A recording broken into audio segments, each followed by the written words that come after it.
आइए हम लोग अपने लर्निंग प्रोसेस को कंटिन्यू रखते हैं।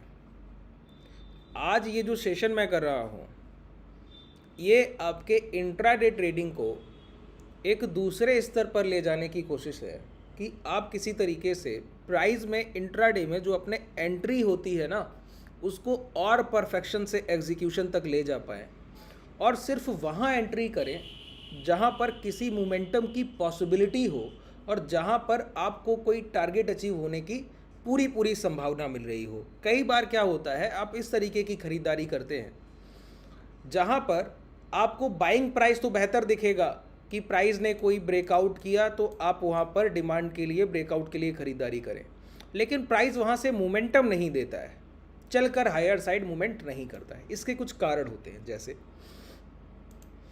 अगर किसी प्राइस में 500 के भाव पर ट्रेड कर रहा हुआ शेयर इस तरीके से एक रेजिस्टेंस एरिया के पास पहुंचे, 500 का उसका रेजिस्टेंस एरिया है, अब उसको ब्रेक कर दे, ठीक है, तो आपका मानना है पॉसिबिलिटी कि यहाँ से मोमेंटम आएगा। मोमेंटम कब आता है सर? मोमेंटम आता है एक्यूमुलेशन से, डिमांड से, ठीक है। दूसरा होता है रिटेलर की लेस डिमांड से, रिटेलर की कम से कम खरीदारी से और फ्रेश बाइंग से, ठीक है, और स्ट्रेंथ से, प्राइस की मजबूती से। मोमेंटम के ये मेजर फैक्टर हैं। प्राइस में स्ट्रांग होना चाहिए, उसमें स्ट्रेंथ होनी चाहिए, प्राइस में मोमेंटम के लिए वॉल्यूम की ज़रूरत होगी और प्राइस में मोमेंटम के लिए रिटेलर्स की कम से कम खरीदारी की ज़रूरत होगी। तो इंस्टीट्यूशनल बाइंग स्ट्रांग हो, प्राइस की स्ट्रेंथ स्ट्रांग हो, और प्राइस की स्ट्रेंथ कब स्ट्रांग होगी? जब इंस्टीट्यूशनल बाइंग स्ट्रांग होने का मतलब वॉल्यूम्स आपको हायर साइड दिखेंगे, ठीक है। तो हमको समझना होगा कि बाइंग में मोमेंटम कब आपको मिलेगा, जहां आप खरीदारी करें और प्राइस हायर डायरेक्शन ट्रेंड की तरफ बढ़ जाए। तो पहला काम हम यहाँ पर करेंगे, एक मूविंग एवरेज का यूज़ करेंगे जिससे ये समझ आए रिटेलर्स की खरीदारी कम है या नहीं। तो इसके लिए हम लोग क्या करेंगे, मूविंग एवरेज को सर्च कीजिए, ठीक है। और मूविंग एवरेज में कौन सा मूविंग एवरेज यूज़ करेंगे? Moving average weightage. कौन सा एवरेज सर्च यूज़ करेंगे? वेटेज मूविंग एवरेज का, WMA का यूज़ करेंगे। ये बताता है कि प्राइस पर उसकी खरीदारी का भाव कितना है, प्राइस पर और रिटेलर्स की खरीदारी का भार कितना है, उस पर कितना भार रख दिया गया है। ये इस तरीके से समझिए कि अगर 1 किलोमीटर का मैं आपको यहाँ पर रन करने के लिए बोलूँ और बोलूँ यहाँ दौड़ कर जाइए, आपके ऊपर कोई वेट नहीं है, आप फ्री दौड़ कर जाइए, तो आप बड़ी आसानी से दौड़ जाएंगे। फिर मैं आपको दूँ 40 kg का वेट और फिर कहूँ दौड़ कर जाइए, तो आप नहीं दौड़ कर जाएंगे। तो प्राइस में रिटेलर्स की खरीदारी का यही वेटेज होता है कि अगर रिटेलर्स अपनी पोजीशन कहीं बना रहे हैं तो ये समझ लीजिए कि वहाँ पर एक बार आपको रिटेलर्स को बाहर निकालने के बाद ही कोई मोमेंटम मिलेगा। ये प्राइस से भी बड़ा बड़ा क्लियर होता है। अगर मैं इसको यहाँ पर बिल्कुल ऐसे SBI का चार्ट अभी रिसेंटली हम लोग देख रहे हैं, कोई भी चार्ट आप बोलेंगे मैं वो आपके लिए एग्जांपल बता सकता हूँ कि कैसे आप समझेंगे प्राइस को, कैसे अप्रोच करेंगे। देखिए चार्ट देखना आपको समझने में आना चाहिए। जो चीज़ें मैं आपको सिखाता हूँ ना, इसका मेजर फैक्टर है कि इस पूरे सेशन को जब मैं बोलता हूँ कि एंड तक देखिए, तो आप 20 से 25 मिनट, 15 से 20 मिनट तक चार्ट को लगातार देख रहे हैं। दिन में 2 सेशन मैं अपलोड आपके लिए करता हूँ, 2 सेशन आपके लिए करता हूँ, लगभग आधे घंटे तो मैं ही आपको चार्ट पर रख रहा हूँ। उसके बाद लाइव मार्केट का आपका प्रैक्टिस, तो धीरे धीरे ये प्रैक्टिस आपके स्किल में कन्वर्ट होता है सर। अगर आप इस चीज़ पे रहेंगे ना कि 2 मिनट प्राइस को देखा और निकल गए, वीडियो को 2 मिनट तक देखा कि हाँ बहुत चीज़ें समझ ली, समझिए तकलीफ है सर। आप जल्दबाजी में तो ट्रेड एग्जीक्यूशन करने वाला, देखिए बाजार में बैठने वाले ट्रेडर को बहुत धैर्य, काल्मनेस के साथ काम लेना आना चाहिए। कई सेशन ऐसे होंगे इंट्राडे में आपको 4 अपॉर्चुनिटी मिलेंगी, और कई सेशन कल जैसे होंगे, जैसे कल का सेशन इंट्राडे में सिंगल अपॉर्चुनिटी नहीं मिलेगा ट्रेड करने का, जब आपके प्राइस एक्शन के साथ आप ट्रेड कर रहे हैं, ठीक है।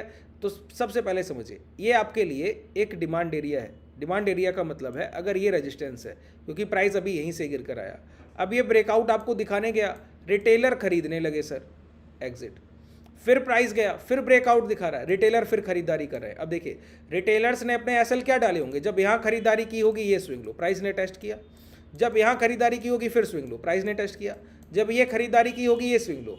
अब इस बीच में कुछ ऐसे रिटेलर रहे होंगे जिन्होंने ऐसी खरीदारी की होगी कि इन सारे स्विंग लो को सेव करते हुए second last swing low price ने क्या किया, इन सारी लिक्विडिटी को सेव किया, पूरे एसएल हंटिंग की।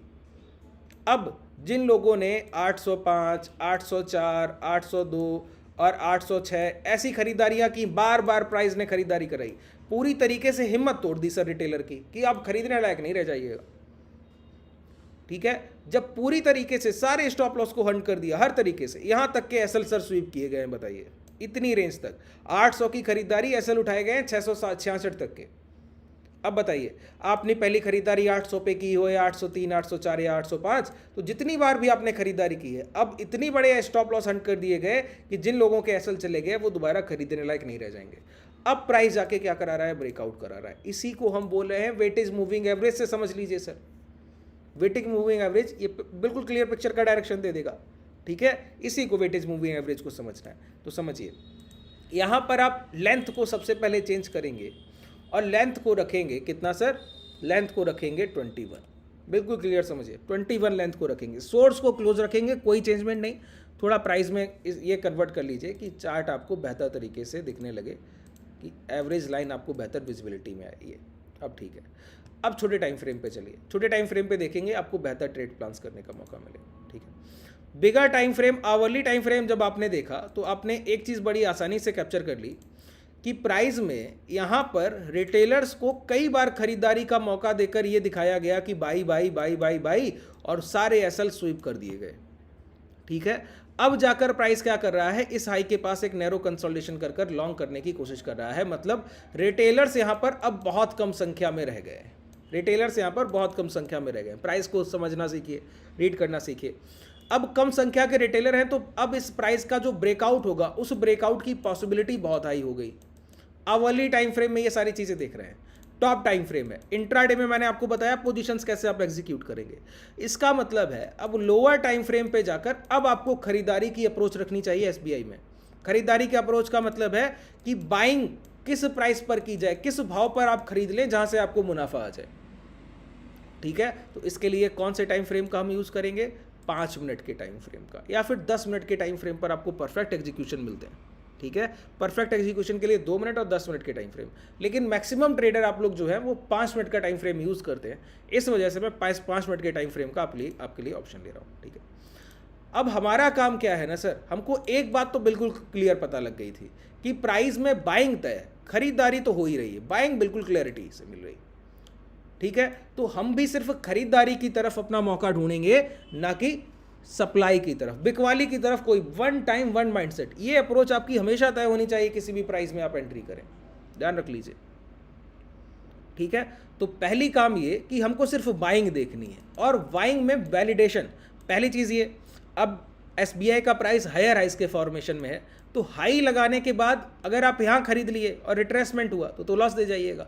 ये मोमेंटम के बाद आप ये ब्रेकआउट पे खरीद लिए, ठीक है। अब ब्रेकआउट पे आप खरीदिएगा, लॉस दे जाइएगा। क्यों, 1 आवरली टाइम फ्रेम पर ब्रेकआउट की बार बार ट्रैपिंग हुई है, तो प्राइस का रिपीटेशन क्या होगा, डिमांड एट लोअर साइड। तो आपको डिस्काउंटेड प्राइस पे खरीदना चाहिए, ना कि ब्रेकआउट के बाद खरीदना चाहिए।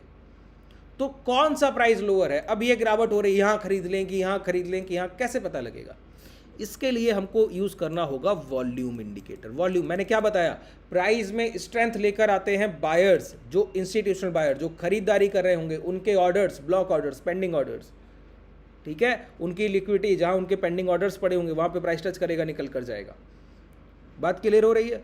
और उसी के साथ प्राइस की स्ट्रेंथ और रिटेलर्स की लेस एंट्री। अब रिटेलर्स की लेस एंट्री तो आवरली टाइम फ्रेम पर देख ली। अब छोटे टाइम फ्रेम पे देखने के लिए WMA का 21 का मूविंग एवरेज यूज करें, वेटेज मूविंग एवरेज, ठीक है। अब जैसे यहाँ पे समझिए वेटेज मूविंग एवरेज का बेसिकली काम क्या है, ये प्राइस का ब्रेकआउट है। ब्रेकआउट के बाद प्राइस मूविंग एवरेज को जस्ट पकड़ कर चल रहा है, बिल्कुल पकड़ कर चल रहा है। इसका मतलब है प्राइस में भार है, बहुत खिंचाव, स्ट्रेच की तरह दिख रहा है, कोई खरीदारी नहीं है, ये ब्रेकआउट नहीं है। कितना भी स्ट्रॉन्ग प्राइस है, अगर इस तरीके का मोमेंटम है, देखिए वेटेज मूविंग एवरेज से जब भी अच्छे मोमेंटम ट्रिगर होंगे तो वेटेज मूविंग एवरेज से प्राइस दूरी बनाकर ट्रेड करेगा, डिस्टेंस बनाकर ट्रेड करेगा। अगर सिंगल कैंडल WMA से इस तरीके से डिस्टेंस बनाकर ट्रेड किया, वहां एंट्री कीजिए, अगली 3 से 4 कैंडल के फॉर्मेशन अबव दैट कैंडल होंगे ही होंगे। 3 कैंडल तो लगभग मिल ही जाती है, 3, 4, 5 कैंडल के फॉर्मेशन इंट्राडे के लिए सबसे बेहतर ट्रेड प्लान होता है। लेकिन इस तरीके से भी आप ट्रेड नहीं कर सकते, इतना आपका स्किल कहाँ शार्प हुआ सर कि आप इस तरीके के ट्रेड प्लान को ट्रेड कर पाएं।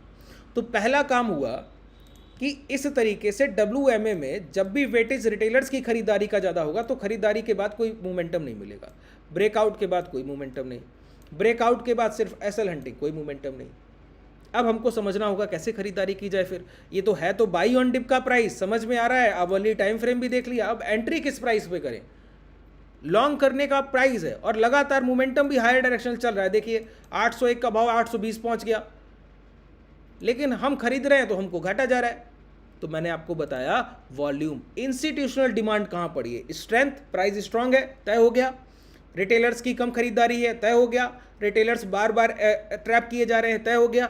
अब वॉल्यूम जो एक एस्पेक्ट रह गया मोमेंटम के लिए, उसी को और लेकर आना है, क्या, वॉल्यूम, इंस्टीट्यूशनल बाइंग, बड़े लोग कहां खरीदारी कर रहे हैं, यहां पर लगा लीजिए। देखिए अब बहुत ध्यान से समझिए, प्राइस में जब भी डिमांड उठकर आएगी ना, तो सबसे पहला काम होगा वॉल्यूम का इंक्रीमेंट या डिक्रीमेंट, और दूसरा होता है वॉल्यूम का वैलिडेशन। ठीक है, दो बातें मैंने आपको बताई, दो चीजें होंगी। प्राइस में सबसे पहला काम होगा वॉल्यूम में इंक्रीमेंट या वॉल्यूम में डिक्रीजमेंट, और दूसरा होता है वॉल्यूम का वैलिडेशन। वॉल्यूम का वैलिडेशन सबसे पहला पॉइंट है, उसको सबसे पहले समझते हैं। हो सकता है इस सेशन को हम लोग दो पार्ट में करें, ये आज का पार्ट 1 हो जाएगा। अगर एग्जीक्यूशन तक पहुंच पाए तो वेल एंड गुड, तो नहीं ज़रूरत पड़ेगी। वैसे हालांकि अगर टाइम हो गया तो सर एक सेशन हम लोग कल भी कर लेंगे। ठीक है, यहाँ पे समझिए वैलिडेशन क्या होता है, वॉल्यूम का वैलिडेशन क्या है। सर वॉल्यूम का वैलिडेशन ये है, बहुत ध्यान से सुनिए। अगर मैं एसबीआई के प्राइस में, मुझे इंस्टीट्यूशनल मान लीजिए, अरे सर मैं बड़ा आदमी नहीं दिखता हूँ, खुद को मान लीजिए कुछ समय के लिए, ठीक है, आप मान लीजिए कि आप इंस्टीट्यूशनल हैं, आपके पास हज़ारों करोड़ पैसा, ठीक है, तो लेकिन उस पैसे को जब भी आप मार्केट में इंट्रोड्यूस करेंगे या कोई शेयर खरीदेंगे, कहीं इन्वेस्टमेंट करेंगे, उसका इम्पैक्ट चार्ट पे दिखेगा ना, चार्ट पे दिखेगा कि नहीं दिखेगा, बिल्कुल दिखेगा। तो वही है आपके लिए वैल्यूएशन। ठीक है, वैलिडेशन कैसे, कि अगर आप किसी शेयर में एसबीआई में 10 करोड़ की खरीदारी करें तो कैंडल का फॉर्मेशन इसका डिमांड का कम से कम 0.1 या 0.20% का तो होना चाहिए। मतलब अगर 800 रुपये का भाव है तो 804 तक तो चल के जाना चाहिए। चल के जाना चाहिए कि नहीं जाना चाहिए, बिल्कुल जाना चाहिए। ठीक है, अब समझिए, अब यही क्या हो रहा है, तो कैसे पता लगे कि वैलिडेशन प्राइस का हो रहा है, वो प्रीवियस कैंडल से होता है सर, पिछली कैंडल्स के जो फॉर्मेशन होंगे उससे होगा। अब अगर पिछली कैंडल में 10 करोड़ की खरीदारी है और प्राइस के एवरेज मोमेंटम 0.20% है, अभी समझाऊंगा कैसे, पहले समझिए, एग्जाम्पल से क्लियर कीजिए, फिर प्राइस पे जाकर प्रैक्टिकल अप्रोच में समझेंगे। अब दूसरी खरीदारी भी अगली जगह 10 करोड़ की है और वहां पर क्या हो रहा है, कैंडल का फॉर्मेशन सर इस तरीके का है, क्या ये वैलिड कैंडल है? एवरेज कैंडल फॉर्मेशन जब भी 10 करोड़ की खरीदारी होती है तो इतने बड़े कैंडल्स का फॉर्मेशन होता है, लेकिन यहां भी 10 करोड़ की खरीदारी है, कैंडल का फॉर्मेशन बिल्कुल ना के बराबर है। तो ये कैंडल का उसके वॉल्यूम से कोई वैलिडेशन नहीं है, प्राइस एक दूसरे को कैंसिलेशन कर रहा है, कैंसिल कर रहा है, गलत पिक्चर आपको दिखाई जा रही है, जो है नहीं वो दिखाया जा रहा है। और ऐसी कैंडल्स जब भी आपको गलत विजुलाइज कराई जाएंगी ना, तो उसमें एक चीज बड़ी कॉमन फैक्टर पाई जाती है, क्या, वहां पर पाया जाता है कैंडल्स में बॉडी साइज के साथ साथ कैंडल्स में विक साइज का भी होना। विक साइज जरूर कंटेन करेंगी वो कैंडल्स, जहां भी ऐसा फॉर्मेशन आपको दिखेगा, ध्यान कर लीजिए। ठीक है, अब देखिए, पहली बात तो ये मैंने यहां पर आपको बताया 10 करोड़ की खरीदारी, इतना बड़ा कैंडल, 10 करोड़ की कभी आपको कोई प्राइस में बताने आया कि वॉल्यूम में 10 करोड़ की खरीदारी की, 50 करोड़ की खरीदारी, कोई इंस्टीट्यूशन आपको बता के खरीदने आएगा क्या? नहीं। तो हमको सिर्फ यहां पर वॉल्यूम कैंडल्स के फॉर्मेशन से तय करना होगा कि क्या करना है। ठीक है, बहुत ध्यान से समझिए। प्राइस में वॉल्यूम कैंडल्स बहुत छोटी हैं और प्राइस हायर डायरेक्शन मोमेंटम करके ब्रेकआउट कर रहा है। अब बताइए, अगर किसी प्राइस में ब्रेकआउट हो और वहां पर वॉल्यूम में कोई इंक्रीमेंट ना दिखे, वॉल्यूम पहले जैसे दिख ही नहीं रहे, कैसे पता लगे पहले जैसे वॉल्यूम नहीं दिख रहे? ये 3 कैंडल्स का राइजिंग वॉल्यूम देखिए, ये 3 कैंडल्स का राइजिंग पैटर्न देखिए, समझ आ रहा है ना कि इन 3 कैंडल्स में खरीदारी है। कैसे वैलिडेशन होता है? इन 3 कैंडल का कॉन्जिक्यूटिव राइजिंग फॉर्मेशन और इन 3 कैंडल का कॉन्जिक्यूटिव राइजिंग पैटर्न। ये क्या प्राइस जो है 806 के भाव को टच करके क्या हाई लगा है, 815। जैसे ही इन कैंडल्स के बाद खरीदारी कम हुई, इस यहाँ के डिमांड का इंपैक्ट कम हुआ, तो वॉल्यूम के फॉर्मेशन कम हुए, प्राइस ने गिरावट की। गिरावट के बाद इसी प्राइस को टेस्ट कर कर दोबारा मोमेंटम दिया है, इसी प्राइस को टेस्ट कर कर, और फिर यहाँ पर छोटी छोटी वॉल्यूम की राइजिंग कैंडल। अब आपके लिए क्या है, अगर ये एक अच्छा ब्रेकआउट लेवल है तो इन वॉल्यूम्स को देखने के बाद, इतनी खरीदारी देखने के बाद जब ये ब्रेकआउट होगा तो इससे बड़ी कैंडल्स के फॉर्मेशन होने चाहिए वॉल्यूम में कि नहीं होने चाहिए? और यहाँ पर प्राइस क्या कर रहा है, कंसोलिडेट कर, ब्रेकआउट के बाद कंसोलिडेशन सर, तो ब्रेकआउट वैलिडेशन हो रहा है क्या? नहीं। अब इसी चीज़ को पहचान लिया अदर रिटेलर्स ने कि प्राइस में क्या है कि एक अच्छा मोमेंटम नहीं है, क्योंकि वॉल्यूम तो डिक्लाइन है और ब्रेकआउट दिखा रहे हैं। ये वॉल्यूम देखिए, ये वॉल्यूम देखिए, उसके बाद ये रिट्रेसमेंट हायर प्राइस का, और ये वॉल्यूम में डिक्लाइन देखिए। तो प्राइस और वॉल्यूम एक दूसरे को वैलिडेट कर रहे हैं क्या? नहीं, इनवैलिड कर रहे हैं, वैलिडेशन नहीं है, तो ये आपकी एंट्री बनती ही नहीं है। ठीक है, इसके बाद क्या कर रहा है प्राइस, सर बताइए। इसके बाद प्राइस में यहाँ पर प्रॉफिट बुकिंग हुई, क्योंकि जो लोग यहाँ खरीद रहे थे उनको पता लगा कोई मोमेंटम नहीं, तो एक पैनिक क्रिएशन हुआ, पोजीशन को स्क्वायर ऑफ कीजिए, स्क्वायर ऑफ कीजिए, कोई मोमेंटम नहीं मिल रहा सर। जैसे ही पोजीशन को स्क्वायर ऑफ करने की शुरुआत हुई, जो लोग यहाँ खरीद कर बैठे थे, यहाँ खरीद कर बैठे थे, सब ने अपनी पोजीशंस को काटा। काटने के बाद क्या हुआ, एक rising volume red side candles का, और प्राइस में एक डाउनफॉल। लेकिन हम आवरली टाइम फ्रेम देख कर आए हैं, तो हमको पता है कि सप्लाई नहीं देनी है, हमको सिर्फ खरीदारी की अप्रोच से देखना है, क्योंकि हमको पता है निचले स्तर पर कहीं ना कहीं खरीदार खरीद ही लेंगे। ठीक है, अब गौर कीजिए फिर से, इन कैंडल्स में जब डाउनवर्ड्स मोमेंटम हो रहा था तो प्राइस ऊपर जाकर दोबारा नीचे आया, तो समझ आया कि हाँ ये जो सेलिंग है ये एक्चुअल सेलिंग है। प्राइस में लगातार राइजिंग वॉल्यूम कैंडल्स के फॉर्मेशन, और उसके साथ लगातार कैंडल्स में भी, प्राइस में भी लगातार गिरावट, डाउन ट्रेंड। ठीक है, अब देखिए प्राइस गिरकर आया 820 से 808 तक, लगभग 12 रुपए की गिरावट है, बात क्लियर हुआ। और यहाँ पर आप देखिए दोबारा जब प्राइस चलकर गया तो यहाँ पर गिरकर आया है, यहाँ पे देखिए बहुत ध्यान से, ये राइजिंग कैंडल्स के फॉर्मेशन पहले देख लीजिए, कितनी बड़ी कैंडल्स के फॉर्मेशन है, और इसमें किसी भी कैंडल का फॉर्मेशन इतना बड़ा दिखता है जितनी ये दो कैंडल्स के फॉर्मेशन है, नहीं। और कैंडल वॉल्यूम कैंडल्स के फॉर्मेशन इनसे भी छोटे। वॉल्यूम कैंडल्स के अगर आप फॉर्मेशन देखें, ये लास्ट कैंडल है सर, ये देख पा रहे हैं, ये लास्ट कैंडल है, ये कैंडल, बहुत ध्यान से समझिए सर। इनसाइड कैंडल्स को जब तक आप नहीं समझेंगे, एक एक पॉइंट को क्लियर नहीं समझेंगे, ये कैंडल, ये ग्रीन कैंडल है, इन रेड कैंडल्स के बीच में ये राइजिंग वॉल्यूम था। अब अगर बाजार को यहाँ से और डाउन साइड हमको खरीदारी की प्राइस देनी थी, तो प्राइस क्या करता, प्राइस और नीचे लेकर आता और वॉल्यूम राइज होते जाते। लेकिन हुआ क्या कि एक बीच में मिडिल में कैंडल बना, और उस कैंडल का इनसाइड कैंडल, ये तो डोजी हुआ, डिमांड सप्लाई बराबर, तो कैंडल का फॉर्मेशन ये। अब धीरे धीरे ये समझाऊंगा एक एक करके क्लास में, आप लोग बताइएगा, ये पूरा सीरीज चाहिए हो ना, तो एक एक करके पूरे सेशंस करूंगा। अरे सर बेसिक से समझिएगा, बेसिक से अगर सीखना है तो आप लोग क्लासेस में आ सकते हैं, नीचे डिस्क्रिप्शन में आपको टेलीग्राम और व्हाट्सएप कम्युनिटी का लिंक मिल जाएगा, वहाँ पे आपको कॉन्टैक्ट डिटेल भी मिल जाएगी, कॉन्टैक्ट करके आ सकते हैं। प्राइस एक्शन के साथ हम लोग हेजिंग करते हैं सर, इसीलिए हम लोग कभी घाटा नहीं लेते, सिर्फ मुनाफे में रहते। यहाँ पर देखिए ये प्राइस अब और नीचे आया, और कैंडल्स, ये तीनों कैंडल्स कैसी हैं, डाउन, डिक्लाइन फॉर्मेशन। यहाँ पर प्राइस चढ़ते हुए ऊपर वॉल्यूम रेड साइज कैंडल्स और ये फॉर्मेशन, और यहाँ पर वॉल्यूम चढ़ते हुए ये फॉर्मेशन। ठीक है, यहाँ पर क्या हुआ, डाउन साइड कैंडल्स का फॉर्मेशन, और पिछले पूरे मोमेंटम से बड़ी कैंडल्स हैं ये, और वॉल्यूम डिक्लाइन है, रेड कैंडल्स के फॉर्मेशन डिक्लाइन है। मतलब अब खरीदारी का मौका मिलेगा कि क्या हो रहा है, retailer moving, weightage moving average sir, खरीदारी का मौका। अब देखिए कि कहाँ आपकी एंट्री बनेगी। ठीक है, अब ये पूरी रैली थी कि प्राइस में डाउनफॉल, ये एक्यूमुलेशन के बाद डाउनफॉल, और ये जो एरिया रहा, ये रहा आपके लिए सबसे परफेक्ट एरिया कि इस रेंज में जो सेलर्स को अभी रिसेंटली ये ट्रैप बनाया गया सेलर्स के लिए कि दिखाया गया बड़ी सप्लाई, लेकिन सप्लाई इंस्टीट्यूशन ने तो बेचा ही नहीं, उनके वॉल्यूम तो डिक्लाइन है। अब प्राइस उसी डोजी को बनाकर कंसोलिडेट कर गया। अब देखिए डेड वॉल्यूम का मतलब हुआ कि जितना यहाँ पर डिस्ट्रीब्यूशन किया जा रहा है उसके इक्वलाइज एक्यूमुलेशन, तो कैंडल स्टिक के फॉर्मेशन शार्प हो गए, छोटे छोटे हो गए, और वॉल्यूम में डिक्लाइन। अब जैसे ये हाई मार करके बैठी है, अब यही रिटेलर मूविंग एवरेज का सबसे बड़ा इंपैक्ट है, हाई मार करके बैठी है। मैंने क्या कहा, WMA से जैसे ही प्राइस दूर जाने की कोशिश करे, दूर जाने की कोशिश का मतलब हुआ इस तरीके से, देखिए दूर जाने की कोशिश किया, यहाँ पर एंट्री लीजिए, 811 का प्राइस आपको 815 देकर जा रहा है। ठीक है, जबकि ये तो कोई बड़ा मोमेंटम है भी नहीं। अब यहाँ पर ये परफेक्ट सिनेरियो आपके लिए बना कि यहाँ पर दोबारा से डिक्लाइन होने के बाद रेड कैंडल्स के फॉर्मेशन का हायर साइड, दोबारा वॉल्यूम्स का हायर साइड मोमेंटम। बात क्लियर हुई। एंट्री बनाइए जैसे ही फर्स्ट कैंडल से ब्रेकआउट मिलता है, 813 पर एंट्री। अब जाकर फिर ये देखिए बड़ी कैंडल्स का फॉर्मेशन, यहाँ हम मोमेंटम कर रहे थे तब इतना बड़ा कैंडल नहीं बना पाए सर, आप दोबारा से वॉल्यूम इतना बड़ा दिखा रहे हैं और कैंडल का फॉर्मेशन आपके लिए ये है जिसमें अपर विक देखिए, यहाँ पर जब ये कैंडल बना तो इस कैंडल में देखिए वॉल्यूम ही है डिक्लाइन, और कैंडल का फॉर्मेशन विक साइज, यहाँ भी क्या विक साइज। अब मोमेंटम रुक गया, और यहाँ पर देखिए वॉल्यूम धीरे धीरे कम हो गया। अब एग्जिट कीजिए, निकलिए सर अपनी ट्रेड से। अब दोबारा कुछ फॉर्मेशन होगा तो फिर एंट्री करेंगे। तो प्राइस परफेक्ट सेटअप कैसे बनाएगा? अब जो लोग आपको बोलते हैं ना कि सेटअप परफेक्ट सेटअप ये है, ये, अरे सर ऐसे कई सारे स्ट्रक्चर बनते हैं, ये तो सिंपल एक स्ट्रक्चर मैंने आपको बता दिया लोअर टाइम फ्रेम पर टॉप टू बॉटम अप्रोच के थ्रू। ठीक है, अगर आप समझेंगे ना तो ऐसे कई सारे प्राइस में स्ट्रक्चर बनते हैं जो इंट्राडे में आपको बहुत हाई पॉसिबिलिटी और परफेक्ट एग्जीक्यूशन का प्राइस है ये।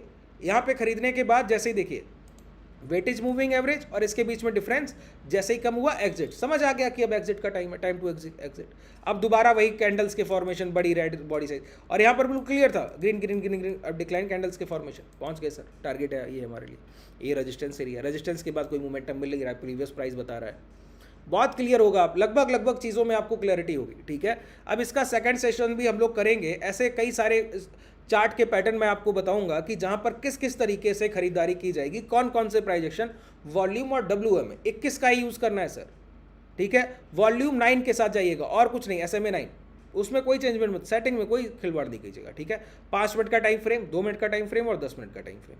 2 मिनट का टाइम फ्रेम का ऑप्शन धन में मैंने कई बार आपको बताया, लिंक डिस्क्रिप्शन में ओपन कर सकते हैं। ठीक है, इक्विटी में कई लोग बोलते हैं अरे सर ऑप्शन कर, नहीं सर इक्विटी ट्रेड कीजिए इंट्राडे में। अब 50,000 का फंड है, 2.5 लाख का माल उठाकर जाइए, नीचे डिस्क्रिप्शन में मोतीलाल का लिंक है, उससे ओपन कीजिए डीमेट। 50,000 का अगर आपका फंड है 5x लेवरेज मिलेगा, इंट्राडे में सभी जगह मिलता है, लेकिन पोजिशनल होल्ड करके भी जा सकते हैं आसानी से, रखिए साल भर, 3-3 महीने के क्वार्टरली में। ठीक है, अगर कोई डाउट है तो नीचे कमेंट सेक्शन में बताइएगा। अगर कुछ आपको रह गई हो कोई पॉइंट की जो मैं आपको नहीं बता पाया हूँ, वो भी कमेंट सेक्शन में बताइएगा, मेंशन कीजिएगा, नेक्स्ट सेशन में वो आपका मैं क्लियर कर दूंगा। शुभ रात्रि, धन्यवाद।